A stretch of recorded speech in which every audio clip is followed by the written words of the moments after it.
Corona virus से देश दुनिया की तबीयत तो खराब हो ही रखी है, साथ ही इसने बड़े बड़े इंडस्ट्रीज और कंपनीज का काम धंधा भी चौपट करवा दिया है। और अब इस सबका दोष चाइना को दिया जा रहा है, जिसकी वजह से जितनी भी विदेशी कंपनियां थी जो अब तक चीन के साथ मिलकर काम कर रही थी, वो चीन को अब सबक सिखाना चाहती है।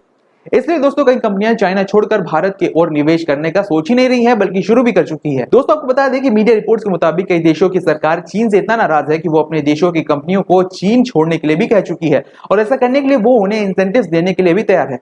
दोस्तों कोरोना वायरस पर जिस तरह से चीन की भूमिका रही है, उसका रवैया रहा है, उसे देखने के बाद जापान सरकार ने भी चीन में काम कर रही अपनी कंपनियों को वहां से शिफ्ट करने के लिए कहा है। उन्हें वापस लौट जाने के लिए सरकार ने उनकी मदद करते हुए तकरीबन $200 करोड़ का फंड रखा है। दोस्तों कोरोना वायरस के कारण कई ऐसी कंपनियां जिनकी ब्रांच चीन में हुआ करती थी, उन पर बहुत ही खराब असर पड़ा है। इसका नतीजा ये हुआ कि वैश्विक निर्माताओं ने भारतीय कंपनियों के साथ बातचीत करना शुरू कर दी, ताकि उनके बचे हुए प्रोडक्शन के एक हिस्से को भारत में पूरा किया जा सके। दोस्तों ये कंपनियां चीन से अपनी आधी अधूरी प्रोडक्शन को भारत से पूरा करने पर तेजी से विचार कर रही हैं। कंपनियां ऐसा इसलिए भी कर रही हैं ताकि भविष्य में कोरोना वायरस जैसी परेशानी आने पर किसी एक देश पर उनकी निर्भरता कम हो सके।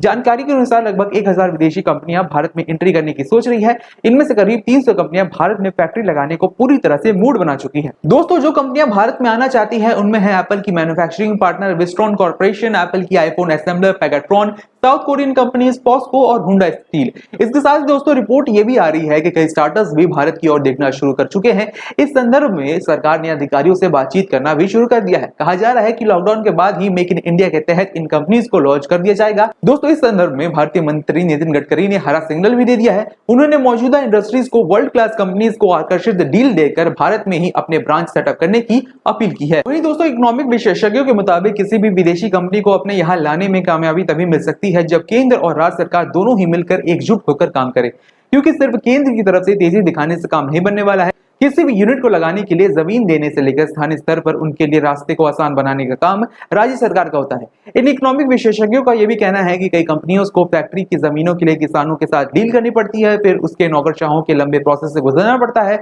इसके बाद लोकल माफिया से भी सामना करना पड़ता है। माफिया से जुड़े एनजीओ और लोकल ट्रेड यूनियन के अलावा लेबर लॉ से भी इन कंपनीज को दो चार होना पड़ता है। हालांकि दोस्तों मोदी सरकार लेबर लॉ और अन्य मुद्दों को सुलझाने में लगी है, लेकिन अदालतों में इसके खिलाफ लंबी केस भी है, जिसकी वजह से बाधा आ सकती है। अगर भारत सरकार इस गोल्डन अवसर को छोड़ना नहीं चाहती है तो इन मुद्दों को जल्द से जल्द सुलझाना ही होगा, क्योंकि यहाँ कंपटीशन भी बहुत तरह है। उदाहरण के लिए वियतनाम हो सकता है कि भारत से पहले इन कंपनीज के साथ डील क्रैक कर ले, क्योंकि 10 करोड़ की आबादी वाले इस देश के पास कई ऐसे फैक्टर्स हैं जो कि इसकी काफी मदद करेंगे नई कंपनियों को आकर्षित करने में। यहाँ पर एक भौगोलिक और सांस्कृतिक फैक्टर कंपनियों के अनुकूल है, और साथ ही राजनीतिक सिस्टम भी समान है, क्योंकि यहाँ पर एकमात्र कम्युनिस्ट पार्टी वाला स्टेट है। पर भारत का चीप लेबर कॉस्ट एक बड़ा टर्निंग पॉइंट हो सकता है, जिससे ये कंपनीज भारत में निवेश करें। नीति आयोग ने इस मसले पर कुछ ग्रुप्स तैयार किए हैं जो भारत के लिए फर्म्स को पकड़ कर ला रहे हैं दोस्तों, और न्यू दिल्ली ने 100 फर्म्स को पकड़ भी लिया है।